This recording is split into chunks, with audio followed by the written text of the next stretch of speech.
Jangan lupa untuk subscribe YouTube channel Rizal Rashid dan klik notification bell.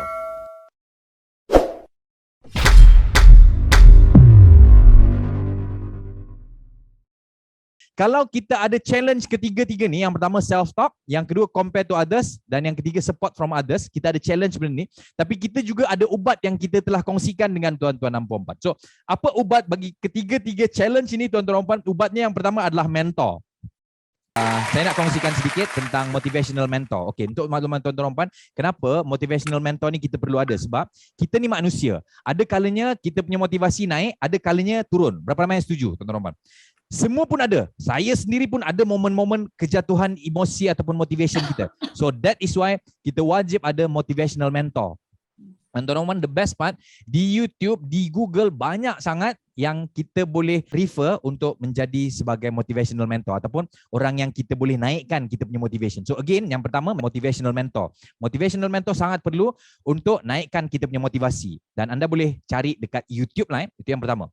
So yang kedua adalah mentor career. So sekiranya tuan-tuan dan puan sedang bekerja contohnya, kita mungkin grade 44 contohnya ataupun 48 contohnya. So kita perlu cari siapa career mentor kita untuk mengetahui kita punya career path. Tapi tak semestinya mungkin satu department ataupun satu bidang dengan kita.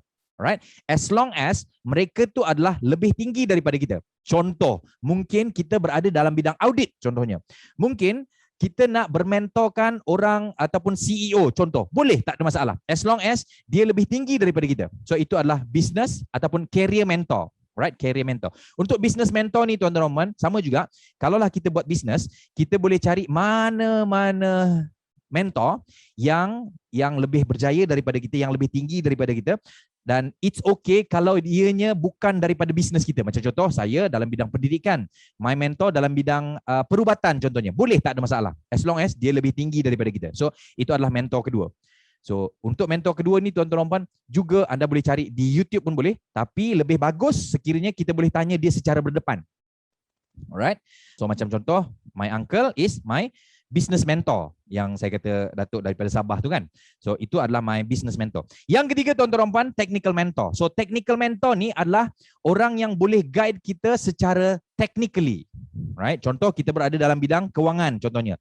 Ataupun kita berada dalam bidang industri hartanah contohnya. Kita kena berguru, ada technical mentor untuk bidang kita secara khusus. Contoh macam contoh saya punya technical mentor adalah Dananjaya Hitiarachi. Dia world champion public speaker. Dia dalam bidang communication. So saya juga ambil bidang communication. So point saya adalah untuk technical mentor, kita kena cari orang yang satu bidang dengan kita. Dan of course dia lebih tinggi daripada kita. Supaya apa-apa masalah technical, so kita boleh refer dengan dia. So itu adalah technical mentor. Dan last but not least tuan-tuan dan puan, kita wajib ada spiritual mentor.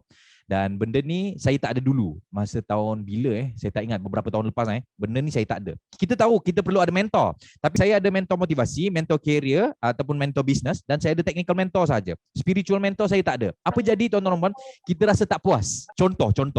Untuk makluman tuan-tuan dan puan, masa saya berhijrah di Semenanjung pada tahun hujung 2006. Bila saya berhijrah ke sini, saya bermula dengan intern. Intern saya masa tu dekat MSTI Corporation Sdn Bhd. 1 bulan saya dapat allowance 500 saja tuan-tuan dan puan. Dan selepas tu saya buat kerja lain lah. Maksudnya intern, siang intern, malam mengajar tuition. Sebab kenapa mengajar tuition? Sebab masa tu adalah the highest paid per hour adalah menjadi seorang cikgu tuition je. Sebab masa tu McDonald's berapa saja dia punya ni kan, dia punya rate per hour kan. Security guard berapa satu jam masa tu berapa ringgit kan.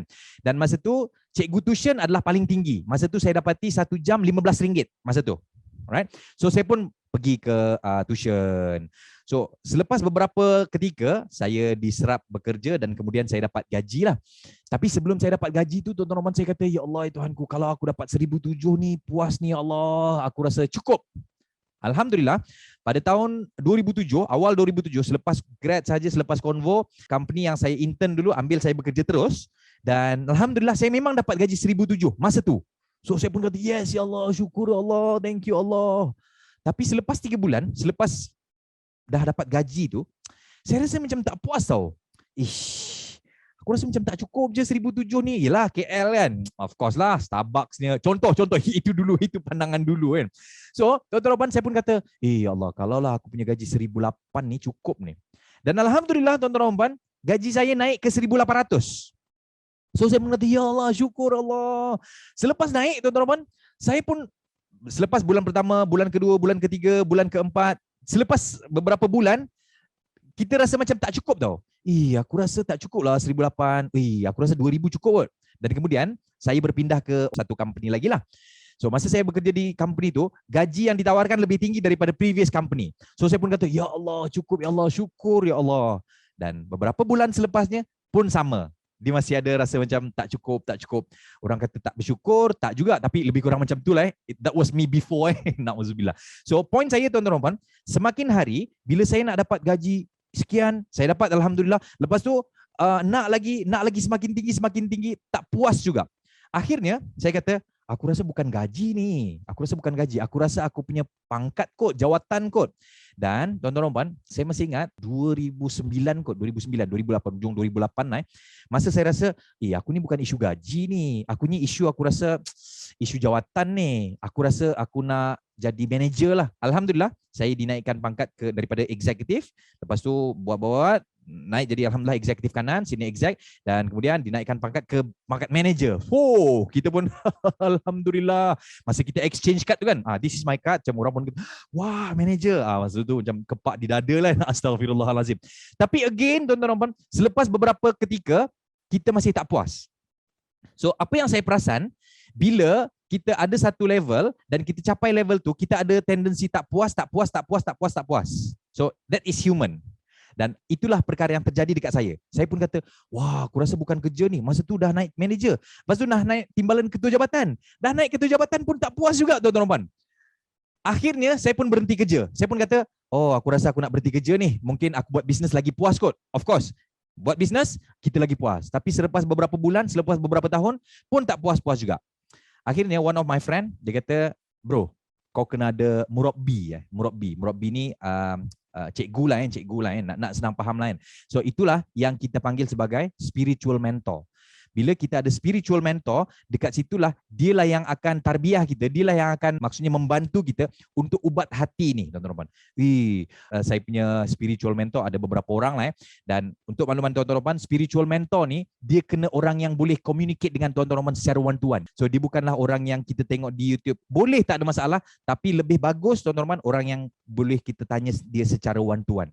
So tuan-tuan, alhamdulillah, selepas mengetahui mentor spiritual ni akan mengubat hati ataupun akan menampung kelupungan hati, itu yang saya tambah daripada 3 ke 4 mentor spiritual. Yang keempat adalah mentor spiritual. And saya sangat recommend tuan-tuan untuk ada keempat-empat mentor ni supaya satu, perjalanan kita lebih laju, yang kedua, perjalanan kita ke destinasi lebih pantas, dan yang ketiga, tak langgar dinding, yang keempat, kita akan ada rasa bersyukur tu tuan-tuan insya-Allah. So berapa ramai yang belajar sesuatu so far?